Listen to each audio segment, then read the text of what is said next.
Yesterday, I made top 8 of the Legacy Challenge. This is a high-stakes MTGO event that happens every weekend.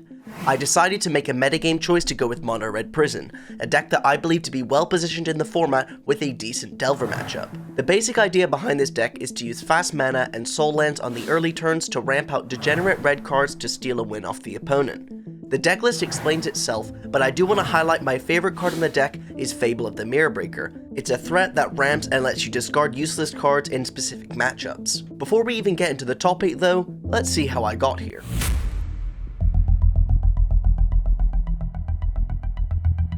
I wasn't planning on recording, but because I started the tournament X-1 going into the last round, I had to record because there was a huge chance for a top 8. Not only that, but with a loss, I still have a chance to get in with breakers. Starting the match, I have to mulligan a slow opening 7 and keep a risky 6. This is because I can go turn 2 Rabblemaster, turn 3 Rabblemaster, or rush out a Blood Moon if they have a greedy mana base. The opponent casts a Bauble, shocks in a Steam Vents, plays a Delver, and I'm happy with the keep on 6 because mulling to 5 is bad against counterspell decks. We cast our Rabblemaster, it resolves, and we bash in for 1. On their upkeep, Delver doesn't flip, they play a Lightning Bolt and a Wasteland, really slowing down our hand. We have to top deck a mana source. We do manage to find a Shatterskull Smashing, so we have to play our land and attack for 1. Daze is revealed from the Delver trigger, they play a land and another Delver, bash in for 3. We top deck a Trinisphere which digs us into a deeper hole, but again there's a small percentage chance we can do something if we top deck a City of Traders. We hit them for 1, pass and hope they don't have anything. Delver doesn't flip, they fetch away the dead card off the top, cast Expressive Iteration, and bash. But to our luck, we top deck City of Traders. Now we can play our Goblin Rabblemaster and try and race them. Now they can either have a second Daze or a Force of Will to make this Goblin Rabblemaster not resolve, but somehow they have neither of them, it hits the table, we get in for 2. They brainstorm on their upkeep, flip the Delver, cast a Murktide Regent, and bash in for 6. We need multiple Furies to win this game, and without one off the top, we gotta go to the next one.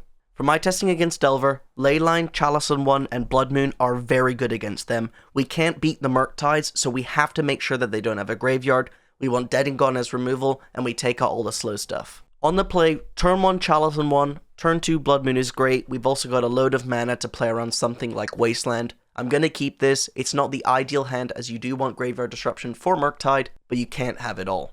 I go for City of Traders, Chalice of the Void. Surprisingly, the Chalice resolves. I played City to play around Wasteland, but they don't have it, which is fine. Now I'm just gonna play my Mountain, cast the Blood Moon, and play around Daze. They float a red, bounce their land to their hand, but we have the Simian Spirit Guide to pay 1. Blood Moon resolves, and we now have 3 mana sources in our hand. They bolt our face, it gets countered by Chalice, they're clearly filling up their graveyard for Murktide. Now you're watching 3000% speed magic. Yes, all we do is keep draw going, they can't cast any spells, we have multiple permanents on the board, and they scoop to Fable. To sideboard for game 3, I'm on the draw, bring in a Hearse, take out a Trinisphere, it's just strictly to slow down Murktide.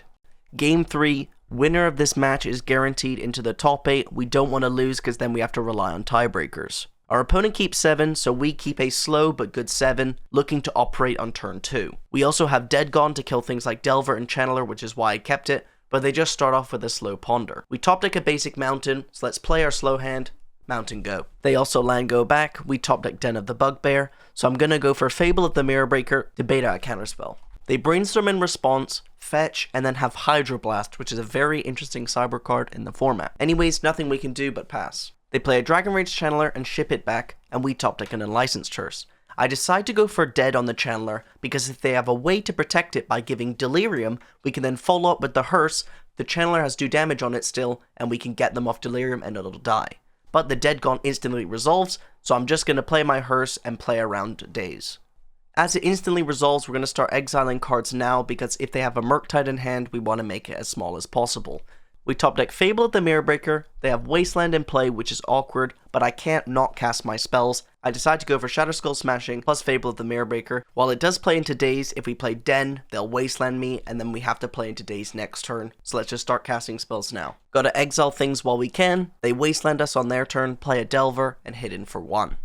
Unfortunately, we top deck a Trinisphere, but I'm not going to Fury just yet. Against counterspell decks, you typically want to cast 2 spells in 1 turn. While the Fury is very tempting, we're keeping them off Delirium, and when the Delver flips revealing Force of Negation, I'm feeling pretty good about resolving this Fury.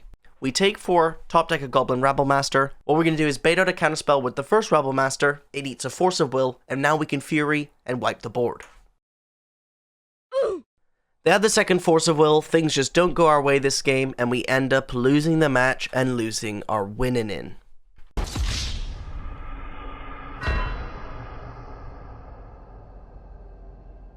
Now, one thing I didn't tell you is I was double queuing this event with the Pauper Challenge as well. Now, I was so busy finishing my other Pauper round that I didn't even notice I made the top 8 on Breakers. So, I quickly exited out of the Pauper, went into the Legacy top 8, and here's the quarterfinals.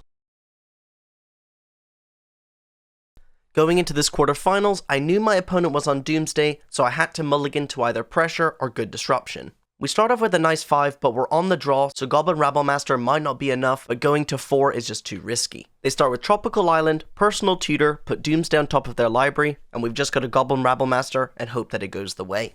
They Dark Ritual, Doomsday, tank for a couple minutes, select 5 cards that they want to put in their library. I'm trying to work out what they have in their library, but while I'm doing that, they have a Ponder, and they also cast one of the Lotus Petals. This means that Chalice on 0 doesn't work anymore, because all the petals are out of their deck. So we've just got to hope that attacking works. Now, would you be surprised if I told you they messed up their combo?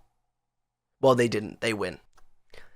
Boarding in this matchup is super clean. Magus and Confluence in, Fury and Hearse out. Extra Blood Moon effects are good, Burn is good, they have no creatures we want to Fury, and they don't use their graveyard. We have to mulligan our 7 because it's too slow, and we find a nice fast 6 and bottom a second Legion War Boss. We're trying to mana screw them, so let's turn on Blood Moon. They cycle a Street Wraith in response. Now we have no red mana, can't cast spells in our hand, so we have to hope that they have nothing. They Thoughtseize us, take the best card in our hand, and now we have to pray. Chrome Mox off the top, gotta say go. Fortunately, they just have a land go, we find a Soken Zen, so let's play this Legion War Boss and hope it actually does something. They have Abrupt Decay to remove our threat, they Brainstorm, play their land and pass, we find a Case of Chaos Adventurer, it resolves, and we pass back. Now we actually have a 2-turn clock because we can put 2 counters on it on our upkeep, that's 7 power, and can hit. And most importantly, this mana base is not looking great because they have green-blue in play, so can't even hardcast Doomsday. We pump our creature, attack for 7, as we top deck a Trinisphere, we put that into play, and they concede the game. Moving on to game 3, we're on the draw against a combo deck, we have to keep Fast Disruption, or they can just set up a turn 1 kill, and that's what they do when they turn 1 Dark Ritual plus Doomsday. Not good. They play a Lotus Petal and pass back, and I tank for a very long time trying to work out what's in their hand, because their whole deck is in exile. Now what I did work out is that they have 1 Force of Will either in their deck or in their hand. There's no point playing Chalice on 0 because the Lotus Petal is in play, so I think what I have to do is just play Chalice on 1 and hope that it does something and hope that the Force of Will's in their deck. Now to my surprise, the Chalice of the Void instantly resolves, so we have to pass back, and they instantly pass the turn back. So I think the clear line here is we have to Fiery Confluence this Lotus Petal, hope that they don't have a Force of Will, and hope that we can mana screw them, but they have the Force of Will, and they have the win. GG's, it sucks to showcase 2 losses, but ultimately I really enjoy this deck, and as you can see, these 2 matches were very close, both game 3s. I love the deck. If you love the format, then you need to try it out. That's about it from me though. Hope you guys all enjoyed. Check out this video because YouTube thinks you'll like it.